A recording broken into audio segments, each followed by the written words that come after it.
자, 반갑습니다. 범죄학은 이제 특징이 있고요. 자, 과목별 특징이 있고, 그죠? 그 다음에 출제 비율도 있고요. 그 다음에 유형도 있어요. 자, 그래서 이런 것들을 정확하게 파악해서 진행을 해야 여러분이 이제 제대로 준비할 수 있다라는 겁니다. 자, 그러면 이제 범죄학의 특징은 뭐냐 하면은, 범죄학은 이론입니다. 이론. 자, 이론이다 보니까 어떻게 돼요? 이제 변하지는 않겠지만, 유사한 이론들이 많아요. 그 이론의 주요 핵심 내용들이 비슷하지만 조금 다를 수도 있습니다. 자, 그래서 범죄학은 한 번만 잘 하시면 좋긴 한데, 문제는, 자, 비슷한 이론들이 많고요. 학자들이 좀 많이 나오는 편이에요. 자, 그래서 이제 학자별 이제 내용들, 자, 학자들 주장한 내용들을 정확하게 짝을 지어 주셔야 된다. 자, 그리고 학자들 많이 외우셔야 돼요. 그러니까 범죄학은 좀 많이 암기를 해야 되는 부분들이 많습니다. 자, 그러면 이제 범죄학의 특징은 한 그 정도 보고요. 자, 그 다음에 이제 보셔야 될 게 출제 비율이 되겠죠. 출제 비율. 자, 출제 비율을 한번 보죠. 자, 출제 비율. 자, 출제 비율입니다.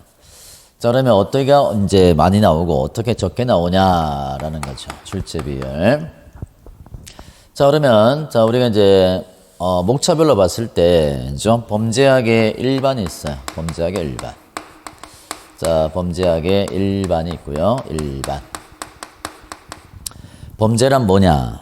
자, 범죄학 연구 대상은 또 뭐고? 자, 무엇을 연구하고 어떻게 연구하고 하느냐라는 거. 그러니까 일반이 있고요. 그 다음에 범죄 원인론이 나올 거야. 범죄 원인론. 자, 범죄가 왜 발생하나죠? 범죄 발생 원인은 뭔가라는 거. 자, 그 다음에 이제 그걸 안다면 우리가 범죄를 예방해야 될 거 아니죠? 범죄 대책론이 있겠죠? 범죄 대책론. 그러면 그런 범죄를 어떻게 예방할 것인가? 그죠? 자, 범죄에 대한 대책론이 있어요. 자, 그 다음에 범죄 유형론이 있습니다. 범죄 유형론. 자, 범죄 유형론. 자, 우리가 유형론이라고 하는 거는, 그죠? 살인은 어떻게 발생하고, 왜 발생하고, 그죠? 언제 많이 발생하고, 누가 많이 저지르나. 자, 그래서 이제 범죄별 어떤 발생 빈도라든가, 자, 발생 원인. 자, 그래서 그런 것들에 대한 것들을 유형론이라고 합니다. 자, 그러면, 자, 여기서 이제 가장 중요한 게 범죄 원인론이죠. 범죄 원인론이 50%가 출제가 돼요. 50% 내외. 그 다음에 범죄 대책론이 30%. 자, 30%. 자, 그 다음에 나머지 부분이 범죄학 일반으로 요게 10% 내외. 자, 유형론이 10% 내외가 나온다. 자, 그렇다면 우리가 20문항을 기준했을 때, 그죠? 20문항을 기준했을 때 범죄 원인론에서 10문제가 나온다는 거죠. 자, 10문제. 자, 그 다음에 범죄 대책론에서 6문제가 나오고, 그죠? 범죄 일반론이나 유형론에서 2문항 정도가 나온다는 거죠. 자, 그래서 가장 중요한 것은, 그죠? 범죄 발생 원인입니다. 이 부분이 제일 중요해요. 자, 그래서 보통 이제 여러분이 대학에서 학습하셨다시피 범죄 발생 원인, 그죠? 원인론에 대해서 많이 집중해 주셔야 됩니다. 그러니까 이 부분이 이제 학자별 이론들도 많고요. 그 다음에 비슷하지만 조금씩 다른 차이점들이 있어요. 자, 그래서 출제 비율은 범죄 원인론 1등, 범죄 대책론이 2등, 그죠? 나머지가 2문항 정도니까 뭐 그렇게 집중할 부분들은 아니라고 판단이 됩니다. 하지만 외울 게 좀 많은 부분이에요. 자, 그러면 출제 비율을 봤으면 출제 유형을 한번 봐야 되겠죠? 출제 유형. 자, 출제 유형을 보면은 첫 번째로 보면은 단순 유형들이 있어요. 단순 유형. 자, 단순 유형으로 판단이 되는데요. 이 단순 유형은 1차원적인 내용입니다. 이걸 누가 주장했나, 그죠? 뭐 생물학적 이론이 아닌 거, 심리학적 이론이 아닌 거 골라봐라, 그죠? 자, 그래서 뭐 단순하게 외워서 풀 수 있는 유형이라고 봅니다. 그러면 단순 유형은 학습법이 특별한 건 없겠죠, 그죠? 암기하시면 돼요. 외우면 됩니다, 그죠? 외우면 된다. 자, 그래서 단순 유형은 그래서 이제 외우시면 충분히 정복할 수 있다고 봅니다. 그래서 보통 이제 범죄학은 아직까지 이제 뭐 이제 한 번 출제가 됐는데, 자, 단순 유형들이 많아요. 단순 유형들. 자, 그 다음에 이제 두 번째 유형으로 비교하는 유형이 있는데, 비교 유형. 자, 비교를 하셔야 됩니다. 자, 그러면 예를 들어서 이렇게 되겠죠. 자, A가 있고 B가 있다죠. 그러면 A에는 A 다시 A2 다시, 자, B에는 B가 있고, 자, B 다시 B2 다시가 있다면죠. 자, 이것을 비교하시는 거예요. 비교. 자, 비교를 하시는 거죠. 그러면 A냐 B냐를 정확하게 자, 구분하셔야 됩니다. 자, 그러면 자, 이 비교 유형에서도 공통적인 내용들이 나올 수 있어요. 자, A와 B의 공통적인 내용들이 있고 공통적인 내용도 출제가 되지만 보통 이제 시험에 나오는 것들은 차이점이 나오겠죠. 차이점. 이 둘의 이론의 대표적인 차이가 뭐냐? 자, 차이. 자, 다른 과목에 비해서 또 다른 유형이 하나 있다면 자, 짝짓기입니다. 짝짓기. 자, 짝짓기 뭐냐면은 학자별 분류가 필요해요. 학자별. 자, 학자별로 그들이 주장했던 이제 주장, 자, 주장했던 내용, 주장 내용이라든가, 자, 이론의 핵심, 자, 이론 핵심, 자, 이런 것들에 대한 정확한 자, 정리가 필요하다는 거. 자, 저도 공부할 때 이 학자라는 부분들이 어려웠어요. 왜냐하면 뭐 오스트리아 사람, 이탈리아 사람, 프랑스 사람, 일본 사람, 그죠? 미국 사람 이제 그래서 학파들 할 때도 학자들이 너무 많은 거예요. 그래서 예를 들면은 이제 이 학자의 이름을 부르는 것도 어려워요. 자, 왜냐하면 그 사람이 이제 뭐 동유럽 사람이다. 자, 그러면 약간은 좀 세게 읽어줘야 되고, 그다음 미국식 발음하고 또 유럽식 발음이 다르단 말이에요. 그래서 어떤 때는 뭐 에밀 드류 깽이다, 뭐 에릴 드류 캠이다. 어떤 사람은 캠이라고 하고, 어떤 사람은 깽이라고 하고. 자, 그래서 뭐 더크하임이라고도 하고. 그래서 학자별에 따라서 자, 이제 좀 이제 학자 이름도 잘 읽어주셔야 되고, 자, 그다음에 이제 주장 내용, 학설에 대한 내용이죠. 자, 학설도 보면은 원래 이제 우리나라 게 아니다 보니까 이거를 해석하면서 다르게 읽어요. 그래서 예를 들면은 디퍼렌셜이라는 원어를 어떤 사람은 분화적이다, 어떤 사람은 뭐 차별적이다 이렇게 읽기도 한단 말이에요. 그래서 자, 용어가 다르다고 해서 이제 다르지 않다는 거예요. 그래서 이제 범죄학이 처음에 제가 이제 여기 시험에 들어온다고 했을 때 저도 공부를 했었지만 아직까지 정확하게 분류가 돼 있지 않아요. 그래서 어떤 사람에 따라서 이제 똑같은 이론을 다른 이름으로 부를 수도 있다는 거예요. 자, 예를 들면은 이제 뭐 견제 이론을 자, 레클레스의 견제 이론을 자, 뭐 견제 이론을 봉쇄 이론이다. 자, 그다음에 차별적 동일시 이론을 뭐 동일화 이론이다. 자, 마치 다른 것처럼 보이잖아요. 자, 근데 같은 이론이라는 거예요. 같은 이론. 그래서 자, 여러분이 경찰학에 나와 있는 내용들하고 자, 범죄학에서 분류하는 방법들이 다를 수도 있고 같을 수도 있지만 자, 그래서 이제 다르게 분류할 수도 있다라는 걸 전제로 하고 보셔야 돼요. 그래서 아마 이 부분이 여러분 학습하는데 좀 어렵지 않을까 싶습니다. 자, 그래서 이제 학자별 유형 이게 이제 대표적으로 좀 자, 다른 과목에 비해서 특징적인 내용이에요. 다른 과목에 보면 뭐 외워서 푸는 거, 비교하는 유형, 뭐 복합 문제, 숫자 나오는 거, 이런 거, 법률 조문 할 수 있다, 해야 된다, 바꾸는 거, 그죠? 그다음에 뭐 빵꾸 쓰기, 그죠? 블랭크 쓰기, 블랭크를 채워봐라. 뭐 이런 단순 유형들이 있다면, 자, 범죄학은 이론이다 보니까 자, 이 학자들을 많이 외우셔야 됩니다. 자, 그래서 학자별에 대해서 정리를 잘 하셔야 돼요. 그래서 학자별 이제 주장하는 내용, 그죠? 자, 이런 것들을 많이 학습을 하셔야 된다. 자, 요것만 어느 정도 학습이 된다면, 그 다음에 이제 묶어주면은 조금 쉬워진단 말이에요. 그래서 쉽지는 않겠지만, 그래도 한번 도전해 보시기 바랍니다. 자, 여기가 이제 요거랑 연결되어 있는 거예요. 범죄 원인론하고, 자, 학자별. 자, 요 부분이 연결되기 때문에, 자, 이 범죄 원인론이 가장 중요합니다. 자, 그 다음에, 자, 네 번째 유형은, 자, 네 번째 유형은 그냥 하나로 합쳐보죠. 자, 복합 유형. 자, 복합 유형이 있고요. 복합 유형. 자, 복합 유형이 있고, 다섯 번째로 사례형 연구가 있어요. 사례 유형. 사례 유형. 자, 복합 유형은 보통 이제 박스로 묶여지겠죠. 박스. 복합 유형은 보통 이제 박스 형태로 주어집니다. 박스. 자, 박스라고 하는 거는 뭐 단순 유형도 있고요. 비교하는 것도 섞여 있고 학자별 정의도 섞여 있고 여러 개가 섞여 있는 박스 형태의 문제. 자, 근데 범죄학이 들어와 가지고 20개 중에서 박스가 전체로 나오진 않을 겁니다. 대부분은 단편적으로 1, 2, 3, 4 문제가 나올 거고, 자, 적어도 한 6개, 4배 정도가 자, 박스용으로 이제 OX를 주든 아니면 개수를 묻든 이런 유형이 나올 겁니다. 제가 볼 때는 아마 요 유형이 아마 조금 어렵지 않을까. 그래서 이 두 가지 유형이 아마 여러분이 학습하시는데, 그죠? 조금 이제 힘든 부분이 아닐까 싶어요. 자, 그 다음에 이제 레벨이 조금 올라가면 사례 유형이 나오는데요. 사례. 이 사례 유형은 뭐냐면은, 자, 여러분이 이렇게 학습을 했는데, 그죠? 어떤 사실관계를 줘요. 사례 유형은 자, 어떤 이제 사례를 주고, 이 사례에 적용할 수 있는 이론이 무엇입니까를 묻는 거예요. 그래서 요거는 이제 요거를 외운다고 답이 나오는 건 아닙니다. 그래서 이제 이론의 정확한 핵심을 알고 있어야 자, 그 사례를 보고 아, 이거는 어떤 이론을 적용한 것이구나.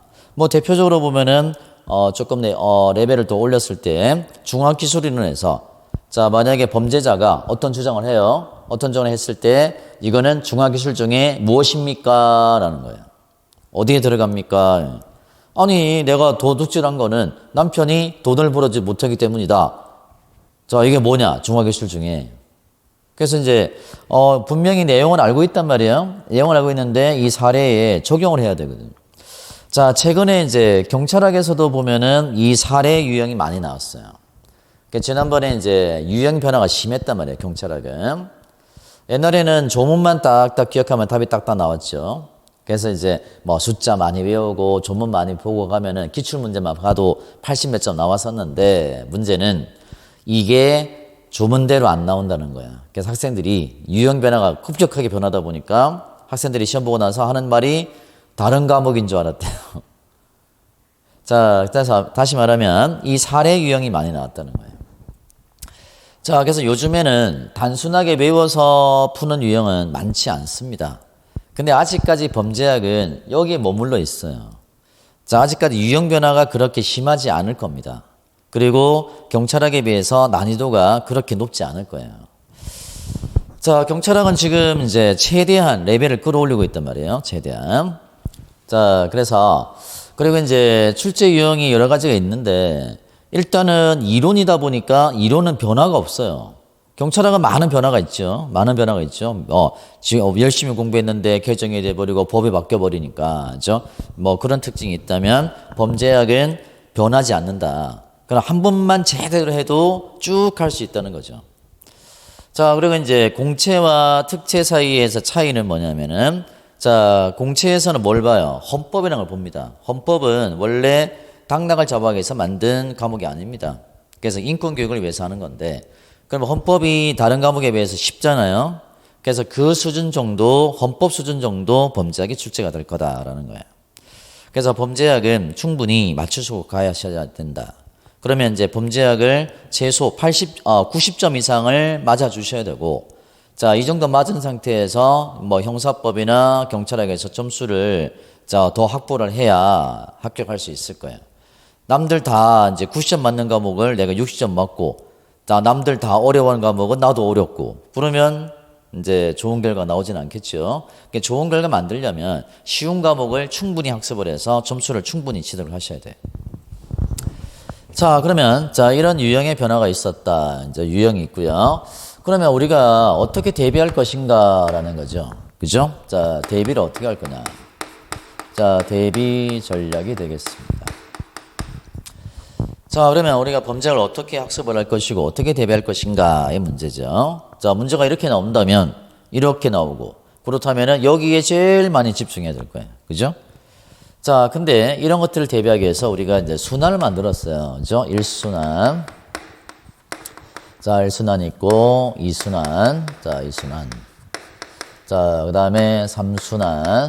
자, 이렇게 가는데요. 자, 보통은 이 단계들이 자, 이제 단계별로 가시는 게 좋아요. 자, 그러면 1순환이 기본 이론 과정이죠. 기본 이론. 자, 기본 이론이 1순환입니다. 자, 이게 제일 중요합니다. 그죠? 자, 뭐든지 기본 이론을 알고 있어야 그 다음 단계로 나가는 거예요. 그러니까 첫 번째 단추가 제일 중요해요. 자, 그래서 여러분이 학교에서도 학습을 하셨을 거고, 그죠? 자, 근데 학교에서 학습하는 거는 뭐 하나하나 이론들을 다 하지는 못했을 거고, 아마 큰 이론들만 학습을 하셨을 거예요. 자, 그러면 여기서 이제 정리가 되셔야죠. 자, 핵심들을 정리를 하시는 게 좋아요. 범죄학은 워낙 많이 이제 풀어져 있다 보니까 자, 하나하나를 정리하지 않으면 잘 기억이 안 나고 또 헷갈릴 수 있어요. 비슷한 이론들이 많다 보니까. 그래서 정리를 꼭 하셔야 된다. 자, 요 단계가 끝나면 자, 이 순환이 기출 문제죠. 기출 문제. 자, 기출 문제인데요. 자, 안타깝게도 자, 우리 기출이 경간부 40개 특채 시험 지난번 22년 2차에 봤던 20개 총 60개밖에 기출이 없습니다. 자, 그러면 자, 우리가 기출 문제를 어쩔 수 없잖아요. 그죠? 어쩔 수 없이 다른 직렬에서 나왔던 것들을 섞을 수밖에 없어요. 그러니까 지금 현재 범죄학이라고 해서 나오는 기출들이 경비지도사가 있어요. 경비지도사. 자, 경비지도사는 뭐 자격증 과정이죠. 자, 자격 과정이다 보니까 어렵지 않습니다. 그냥 경비지도사 문제는 대부분이 단순 유형, 뭐 비교 유형, 뭐 이 정도 간단하게 주어지는 유형입니다. 근데 자, 이전에 이제 사법시험이 있었어요. 사법시험. 자, 사법시험이 여러 형태의 유형들이 많습니다. 그래서 이제 제가 판단해 보니까 경비지도사는 하급입니다. 하. 문제 수준이 그냥 단순 암기로 딱딱딱딱 외워서 답이 딱딱딱딱 떨어지는 거예요. 뭐 20개 푸는데 뭐 한 6분? 6분 안 걸릴 것 같은데 5분? 보자마자 외우고 있으면 답이 나오는 형태. 자, 근데 사법시험은 난이도가 상입니다. 상. 자, 난이도 어려워요. 그래서 유형의 변화도 있었고, 자, 사법시험은 박스도 많고 지문도 길고, 그죠? 그래서 사법시험 유형이 있어요. 자, 근데 우리 시험은 어떻게 나올 거냐? 우리 시험은 아직 예상하기는 뭐 좀 성급한 느낌이 들지요. 자, 20개밖에 안 나왔으니까.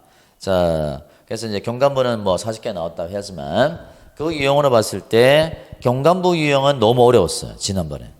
경간부가 처음 범죄학이 시험을 봤는데 난이도가 너무 올렸어요. 예, 올라갔던 이유가 책에 없는 것들이 나온 거예요.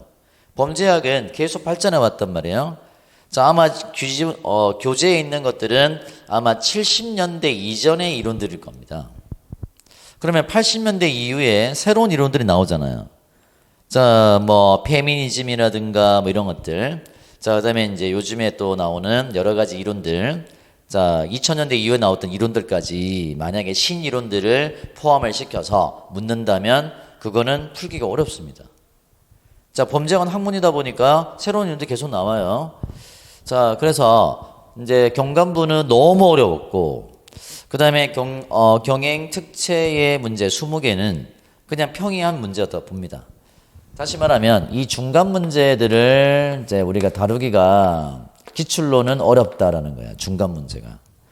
경비조사는 너무 낮고 사법시험은 너무 높고, 그러니까 우리가 풀어야 할 문제가 이 중간 정도 레벨의 문제인데, 그래서 기출은 이런 좀 한계를 갖고 있어요. 자, 한계를 갖고 있습니다.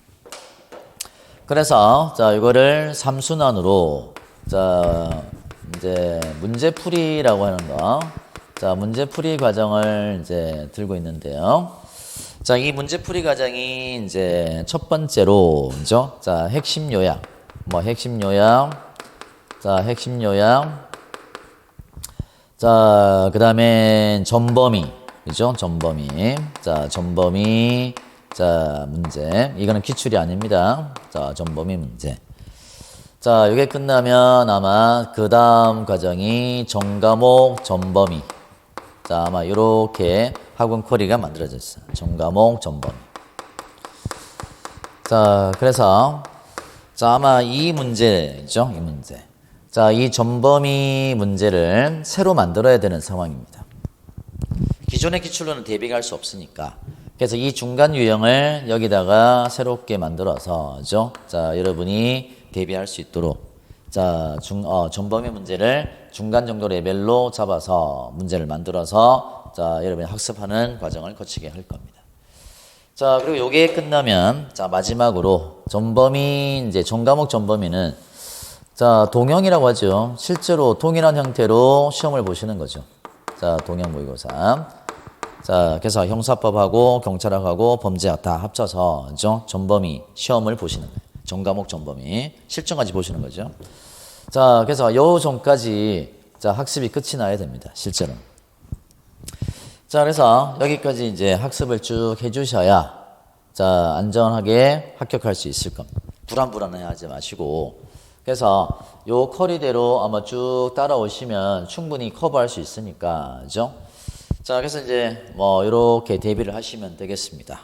자, 그러면 결론적으로, 자, 제가 이제 말씀드리는 거는 출제 비율에 맞게 학습을 해라.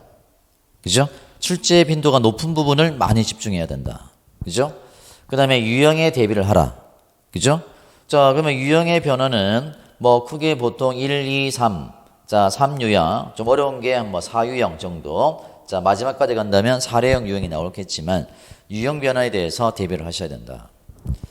자, 그리고 이제 순환 과정을 단계별로 거쳐서 학습하기 좋다. 한 번에 바로 건너뛸 수는 없어요. 그죠? 뭐든지 단계별로 진행하시는 게 바람직하다고 봅니다. 자, 그래서 자, 요렇게 진행을 하셔야 되고요. 자, 요렇게 또 이제 강의가 진행이 되도록, 자, 그래서 같이 열심히 해서, 자, 여러분 합격과 함께 하기를 바랍니다.